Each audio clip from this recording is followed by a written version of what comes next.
কেমন লাগছে আমার এই হ্যাঙ্গিং পটের ডিজাইনগুলো। কিছুদিন আগে মা কয়েকটা বেশ চারা কিনে নিয়ে এসছে, 4টে মতন। তো আমি ভাবলাম যে এগুলো কোথায় লাগাবো, ঠিক টব রাখারও ঠিক জায়গা নেই।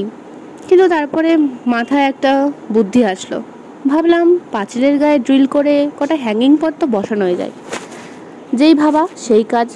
তো পাঁচিলে ড্রিল করা সারা, তারপর বাজারে গিয়ে নিয়ে আসলাম 4টে কালারের হ্যাঙ্গিং পট। এই যারা একটু আঁকতে ঝুঁকতে জানে বা যারা একটু আর্টিস্ট বা শিল্পী হয়, তাদের কোনো কিছু দেখলেই হাতটা একটু নিষ্পিস করে কিছু করার জন্য।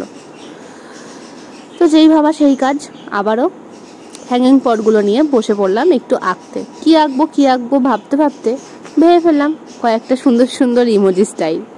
তারপরে সেই মতন করে ফেললাম আমার সব হ্যাঙ্গিং পটগুলোকে ডিজাইন। কেমন লাগলো অবশ্যই জানাবেন। আমার বাগানে ওদের ঝোলানোর পর কেমন লাগছে জানাবেন।